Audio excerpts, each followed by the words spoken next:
আসসালামু আলাইকুম। ইসলামপ্রিয় তৌহিদি জনতা, বাংলাদেশের সকল জনগণের কাছে আমার একটি প্রশ্ন।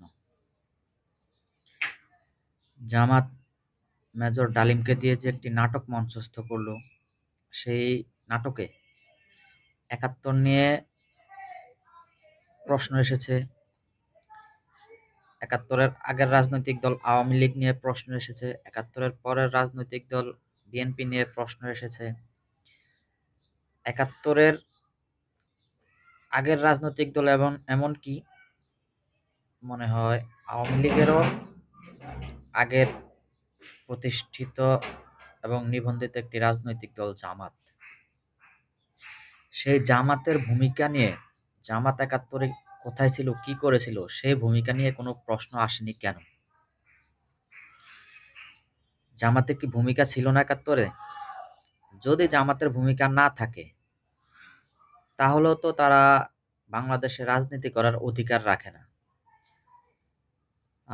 চেতনা ব্যবসায়ী আওয়ামী লীগের ভাষায় ৭১-এ শহীদের সংখ্যা যদি হয় ৩০ লক্ষ, তাহলে পাকিস্তানপন্থী জামাতের ভাষায় ৭১-এ শহীদের সংখ্যা ৩ লক্ষ। ধরলাম ৩ লক্ষই। একটি নিবন্ধিত রাজনৈতিক দলের সামনে দেশের ৩ লক্ষ লোক শহীদ হলো, কিন্তু নিবন্ধিত রাজনৈতিক দল জনগণের পক্ষে বা হত্যাকাণ্ড বন্ধ করার জন্য কোনো ভূমিকাই রাখেনি, কোনো ভূমিকাই পালন করেনি। এমন একটি অকর্মা নিবন্ধিত রাজনৈতিক দল থাকার চেয়ে না থাকা ভালো। অন্তত তারা দেশের উপকার করতে না পারলেও ক্ষতি করতো না, যদি রাজনৈতিক দল হিসেবে নিবন্ধিত না থাকতো।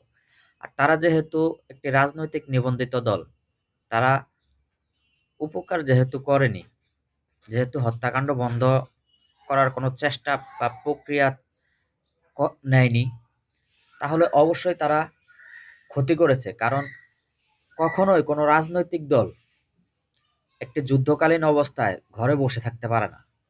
অবশ্যই তারা কোনো না কোনো ভূমিকা নেয়। তারা রাষ্ট্রীয়ভাবে না পারলেও ব্যক্তিগতভাবে কোনো না কোনো ভূমিকা নেয়। তো ব্যক্তিগতভাবে জামাত কর্মীরা তখন কোন ভূমিকায় ছিল? আরেকটি প্রশ্ন হলো, স্বাধীনতা পরবর্তী সময়ে জামাতের ভিতরে কোনো মুক্তিযোদ্ধাকে কেন পদপদবি দিয়ে সম্মানিত করা হয়নি?